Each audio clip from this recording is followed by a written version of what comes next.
नमस्कार। आकाशवाणी से प्रस्तुत है समाचार प्रभात।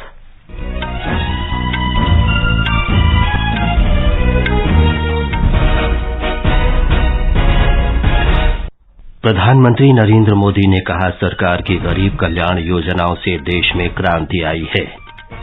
रक्षा मंत्री राजनाथ सिंह आज नई दिल्ली में शंघाई सहयोग संगठन के सदस्य देशों के रक्षा मंत्रियों के साथ द्विपक्षीय वार्ता करेंगे। कर्नाटका में विधानसभा चुनाव प्रचार जोरों पर। प्रधानमंत्री नरेंद्र मोदी आज वर्चुअल माध्यम से 50 लाख पार्टी कार्यकर्ताओं को संबोधित करेंगे। उत्तराखंड में बद्रीनाथ धाम के कपाट आज सुबह खोले गए। ऑपरेशन कावेरी के अंतर्गत संघर्षग्रस्त सूडान से लगभग 1100 भारतीय नागरिकों को सुरक्षित निकाला गया। और बैडमिंटन में एचएस प्रणॉय और डबल्स में सात्विक साईराज रंकीरेड्डी और चिराग शेट्टी की जोड़ी दुबई एशिया चैंपियनशिप के प्री क्वार्टर फाइनल में पहुंची। समाचार प्रभात के साथ मैं विमलेंदु पांडे। प्रधानमंत्री नरेंद्र मोदी ने कहा है कि सरकार देश में गरीबों के उत्थान के लिए काम कर रही है। उन्होंने कहा कि गरीबों के हित में सरकार की योजनाओं से देश में क्रांति आई है। अब मनरेगा का पैसा उस गरीब मजदूर के पास जा रहा है जो मेहनत करता है, जो अपना पसीना बहाता है। गरीब के साथ हो रहे उस अन्याय को भी हमारी सरकार ने समाप्त कर दिया है। साथियों, ट्रांसफॉर्मेशन की ये यात्रा जितनी समकालीन है उतनी ही फ्यूचरिस्टिक भी है। हम आने वाले अनेक दशकों की तैयारी आज कर रहे हैं।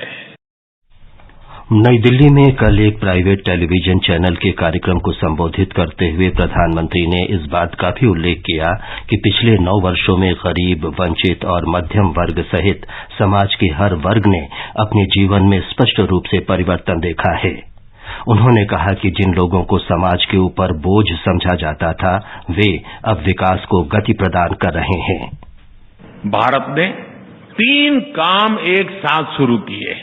एक तो हमने टेक्नोलॉजी से जुड़े सेक्टर्स को सरकार के कंट्रोल से मुक्त कर दिया। दूसरा, हमने भारत की जरूरत के मुताबिक भारत में ही टेक्नोलॉजी विकसित करने पर जोर दिया। तीसरा, हमने फ्यूचर की टेक्नोलॉजी के लिए रिसर्च एंड डेवलपमेंट पर मिशन मोड अप्रोच अपनाई। प्रधानमंत्री नरेंद्र मोदी आज गुजरात में वीडियो कॉन्फ्रेंस के माध्यम से स्वागत पहल की 20वीं वर्षगांठ के समारोह में भाग लेंगे। स्वागत पहल प्रौद्योगिकी के उपयोग से शिकायतों का राज्यव्यापी समाधान है। इस कार्यक्रम के दौरान प्रधानमंत्री मोदी इस योजना से पहले लाभ प्राप्त कर चुके लोगों से भी बातचीत करेंगे। गुजरात सरकार अभी स्वागत सप्ताह मना रही है। स्वागत पहल की शुरुआत अप्रैल 2003 में उस समय की गई थी जब श्री मोदी गुजरात के मुख्यमंत्री थे। रक्षा मंत्री राजनाथ सिंह आज नई दिल्ली में शंघाई सहयोग संगठन के सदस्य देशों के विदेश मंत्रियों के साथ द्विपक्षीय बैठक करेंगे। इस बैठक में द्विपक्षीय रक्षा संबंधी मुद्दों और आपसी हितों के अन्य मुद्दों पर चर्चा होगी। श्री सिंह नई दिल्ली में कल शंघाई सहयोग संगठन के रक्षा मंत्रियों की बैठक की अध्यक्षता करेंगे। इस बैठक में चीन, कजाकिस्तान, किर्गिस्तान, रूस, ताजिकिस्तान, उज्बेकिस्तान के रक्षा मंत्री भाग लेंगे। भारत ने शंघाई सहयोग संगठन के मौजूदा पर्यवेक्षक बेलारूस और ईरान के रक्षा मंत्रियों की बैठक में भागीदारी करने के लिए आमंत्रित किया है। पाकिस्तान के रक्षा मंत्री इस बैठक में वर्चुअल माध्यम से भागीदारी करेंगे। गृह और सहकारिता मंत्री अमित शाह ने कल नई दिल्ली में नैनो तरल डीएपी का लोकार्पण किया। श्री शाह ने कहा कि इफ्को का ये प्रयास सभी राष्ट्रीय सहकारी समितियों को नए क्षेत्रों में अनुसंधान और उद्यम करने के लिए प्रेरित करेगा। लिक्विड डीएपी नैनो का इफ्को का प्रोडक्ट का लॉन्चिंग ये फर्टिलाइजर के क्षेत्र में भारत को आत्मनिर्भर बनाने के लिए एक महत्वपूर्ण शुरुआत है। करोड़ों भारतीयों के स्वास्थ्य के साथ केमिकल फर्टिलाइजर युक्त भूमि होने के कारण जो खतरा बन रहा था, आज लिक्विड डीएपी जो सिर्फ पौधे पर छिड़काव के माध्यम से उत्पादन की गुणवत्ता और क्वांटिटी दोनों को बढ़ाएगा। इससे भूमि को फिर से पूर्ववत करने में बहुत बड़ा योगदान मिलेगा। श्री शाह ने किसानों से दानेदार यूरिया और डीएपी के बजाय अधिक प्रभावी तरल नैनो यूरिया और डीएपी का उपयोग करने की अपील की। उन्होंने कहा कि फसल पर आधा लीटर की एक बोतल का प्रभाव 45 किलोग्राम बोरी के बराबर होता है। ये समाचार आकाशवाणी से प्रसारित किए जा रहे हैं। समाचार प्रभात में आपका फिर स्वागत है। कर्नाटका में विधानसभा चुनाव के लिए प्रचार अभियान जोर पकड़ रहा है। वरिष्ठ भाजपा नेता और प्रधानमंत्री नरेंद्र मोदी आज राज्य में वर्चुअल माध्यम से 50 लाख पार्टी कार्यकर्ताओं को संबोधित करेंगे। इस बैठक में 58,000 से अधिक मतदान केंद्रों के भाजपा कार्यकर्ता भाग लेंगे। राज्य में 10 मई को विधानसभा चुनाव के लिए मतदान होगा। ब्यौरा हमारे संवाददाता से। तपती धूप का असर चुनाव प्रचार कर रहे राजनेता और उनके समर्थकों पर नहीं दिखाई दे रहा है। मुख्यमंत्री बसवराज बोम्माई आज धारवाड़ जिले में कई रोड शोज में भाग लेंगे। प्रधानमंत्री जी की वर्चुअल संवाद से पहले सभी 224 विधानसभा क्षेत्रों में रैली होगी। आज कांग्रेस नेता राहुल गांधी जी मंगलुरु में कैंपेन करेंगे, जिनके साथ राज्य अध्यक्ष डीके शिवकुमार मौजूद रहेंगे। कांग्रेस के एक और नेता सिद्धरामैया आज रायचूर में पब्लिक रैली करेंगे। सुधींद्र, आकाशवाणी समाचार, बेंगलुरु। प्रधानमंत्री नरेंद्र मोदी कर्नाटका में कल से चुनाव प्रचार शुरू करेंगे। वे अगले 6 दिनों में 15 जनसभाओं को संबोधित करेंगे और रोड शो भी करेंगे। इसके अतिरिक्त कांग्रेस और आम आदमी पार्टी के बहुत से दिग्गज नेता राज्य का दौरा कर रहे हैं।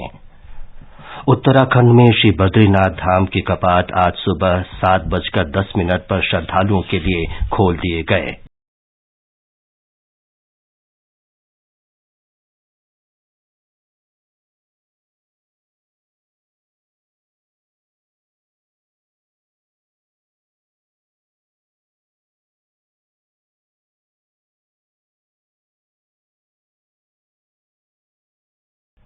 वैदिक मंत्रोच्चार के बीच विधि विधान से बद्रीनाथ धाम के कपाट खोलने की प्रक्रिया पूरी हुई। इस अवसर पर मंदिरों को फूलों से सजाया गया। मंदिर के पुजारियों ने प्रारंभिक पूजा संपन्न की। कपाट खोले जाने से पहले बद्रीनाथ धाम में बर्फबारी भी शुरू हो गई। बड़ी संख्या में श्रद्धालु भगवान बद्रीनाथ के दर्शन और पूजन के लिए वहां पहुंचे हैं। केंद्र सरकार ने देश में 1,570 करोड़ रुपए की लागत से 157 नए सरकारी नर्सिंग कॉलेज की स्थापना को मंजूरी दी है। इन्हें मौजूदा मेडिकल कॉलेजों के स्थलों पर ही खोला जाएगा। ये निर्णय कल नई दिल्ली में प्रधानमंत्री की अध्यक्षता में मंत्रिमंडल की आर्थिक कार्य समिति की बैठक में किया गया। सरकार ने नई राष्ट्रीय चिकित्सा उपकरण नीति को भी मंजूरी दे दी है। ऑपरेशन कावेरी के अंतर्गत संघर्षग्रस्त सूडान से लगभग 1100 भारतीय नागरिकों को सुरक्षित निकाला गया है। विदेश मंत्रालय ने बताया है कि कल 128 भारतीय नागरिकों के छठे दल को सूडान से निकाला गया। इस बीच सूडान में 72 घंटों के संघर्ष विराम के बावजूद यहां कई हिस्सों में संघर्ष जारी है। सूडान की राजधानी और अन्य शहरों में युद्धक विमानों की उड़ान भरने के साथ विस्फोट और गोलियों की आवाजें भी सुनी जा रही हैं। इस बीच सूडानी सेना ने कहा है कि इसके नेता जनरल अब्दह फतल अल बुरहान ने 72 घंटे के एक और संघर्ष विराम बढ़ाने की योजना की आरंभिक स्वीकृति दी है। विदेश राज्य मंत्री इसे कृपया दोबारा सुन लीजिए। विदेश मंत्री डॉक्टर एस जयशंकर ने कल कोलंबिया के विदेश मंत्री अल्वारो लेवा डोरान से मुलाकात की। दोनों नेताओं ने कई द्विपक्षीय मुद्दों पर चर्चा की और सांस्कृतिक आदान प्रदान कार्यक्रम पर हस्ताक्षर किए। दोनों नेताओं ने बहुपक्षवाद के मुद्दे पर भी चर्चा की और स्वास्थ्य, कृषि और डिजिटल क्षेत्र में द्विपक्षीय सहयोग बढ़ाने पर विचारों का आदान प्रदान किया। हिंद प्रशांत सहित वैश्विक मुद्दों पर भी चर्चा हुई। कल रात बेंगलुरु में कोलकाता नाइट राइडर्स ने रॉयल चैलेंजर्स बेंगलुरु को 21 रन से हरा दिया। पहले बल्लेबाजी करते हुए कोलकाता नाइट राइडर्स ने 20 ओवर में 5 विकेट पर 200 रन बनाए। जवाब में रॉयल चैलेंजर्स बेंगलुरु की टीम निर्धारित 20 ओवर में 8 विकेट पर 179 रन ही बना सकी। आज जयपुर में राजस्थान रॉयल्स और चेन्नई सुपर किंग्स के बीच मैच खेला जाएगा। प्रमुख भारतीय बैडमिंटन खिलाड़ी एचएस प्रणॉय और युगल स्पर्धा में भारतीय जोड़ी सात्विक राज रैंकी रेड्डी और चिराग शेट्टी ने कल आसान जीत के साथ दुबई बैडमिंटन चैंपियनशिप के प्री क्वार्टर फाइनल में जगह बना ली है। ये समाचार हमारी वेबसाइट newsonair.gov.in/hindi पर भी उपलब्ध हैं। प्रधानमंत्री के मन की बात कार्यक्रम की इस महीने 100वीं कड़ी पूरी हो रही है। इस अवसर पर आकाशवाणी प्रधानमंत्री के संबोधन के चुनिंदा अंशों को प्रसारित कर रहा है। इस क्रम में आज सुनते हैं मन की बात की 91वीं कड़ी में प्रधानमंत्री के विचार। इसमें उन्होंने मेलों की महत्ता पर अपने विचार साझा किए। लोग, आवाज और सीधा संवाद, यानी आपके हम सब के मन की बात। जी हां, ऐसे ही करोड़ों लोगों से जुड़ जाते हैं हमारे प्रधानमंत्री हर महीने मन की बात प्रोग्राम के साथ। आकाशवाणी पर यह सिलसिला इस महीने यानी अप्रैल में 100वीं कड़ी के साथ जारी रहेगा। इसी विशेष मौके पर मन की बात कार्यक्रम से प्रधानमंत्री के चुनिंदा संबोधनों को फिर से प्रस्तुत किया जा रहा है। इस विशेष कार्यक्रम की 91वीं कड़ी में प्रस्तुत है प्रधानमंत्री का मेलों की महत्ता पर दिया विचार। हमारे देश में मेलों की प्राचीन काल से ही परंपरा चली आ रही है। तीज त्योहार से लेकर ग्रहण, पूर्णिमा आदि के दिन भारत में मेलों की परंपरा रही है। प्राचीन काल से ही एक दूसरे इलाकों के लोगों से मेल मिलाप का जरिया मेले रहे हैं। किसी मेले का धार्मिक महत्व रहा है तो किसी का सांस्कृतिक। प्राचीन काल से ही मेले हमारी अर्थव्यवस्था को स्थानीय स्तर पर गति देने का भी जरिया रहे हैं।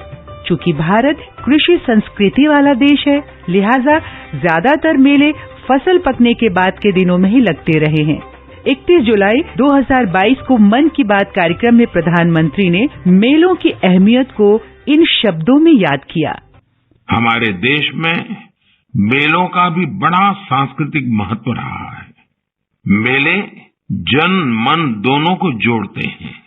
हिमाचल में वर्षा के बाद जब खरीफ की फसलें पकती हैं, तब सितंबर में शिमला, मंडी, कुल्लू और सोलन में सैरी या सैर भी मनाया जाता है।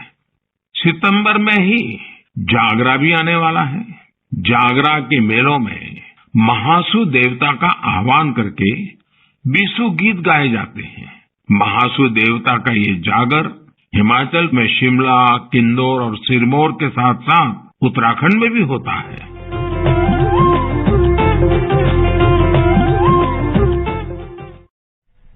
और अब समाचार पत्रों की सुर्खियों के साथ हैं जागृति शर्मा। धन्यवाद विमलेंदु। छत्तीसगढ़ के दंतेवाड़ा में नक्सली हमला अखबारों की बड़ी खबर है। पंजाब केसरी की सुर्खी है, सर्च ऑपरेशन से लौट रहे थे जवान, 50 किलो विस्फोटक का किया गया था इस्तेमाल। दैनिक भास्कर लिखता है, 80 जवान 3 दिन सर्च करते रहे, नहीं मिले नक्सली, लौटते ही साजिश के शिकार। दिल्ली के प्रगति मैदान में एडवांटेज हेल्थ केयर सम्मेलन के उद्घाटन अवसर पर प्रधानमंत्री के संबोधन पर लोक सत्य की सुर्खी है, सभी बीमारियों का इलाज भारत के पास, भारत की पारंपरिक स्वास्थ्य सेवा प्रणाली सभी बीमारियों का इलाज करती है। उत्साहजनक शीर्षक से हिन्दुस्तान लिखता है, प्रोत्साहन योजना से 3 लाख लोगों को मिला रोजगार, उत्पादन आधारित प्रोत्साहन योजना में शामिल उद्योग क्षेत्रों को 2,875 करोड़ रुपए आवंटित। अंत में मुख्य समाचार एक बार फिर। प्रधानमंत्री नरेंद्र मोदी ने कहा, सरकार की गरीब कल्याण योजनाओं से देश में क्रांति आई है। रक्षा मंत्री राजनाथ सिंह आज नई दिल्ली में शंघाई सहयोग संगठन के सदस्य देशों के रक्षा मंत्रियों के साथ द्विपक्षीय वार्ता करेंगे। कर्नाटका में विधानसभा चुनाव का प्रचार अभियान जोरों पर। प्रधानमंत्री नरेंद्र मोदी आज वर्चुअल माध्यम से 50 लाख पार्टी कार्यकर्ताओं को संबोधित करेंगे। उत्तराखंड में बद्रीनाथ धाम के कपाट आज सुबह खोले गए और ऑपरेशन कावेरी के अंतर्गत संघर्षग्रस्त सूडान से लगभग 1100 भारतीय नागरिकों को सुरक्षित निकाला गया। इसके साथ ही समाचार प्रभात का ये अंक समाप्त हुआ। नमस्कार।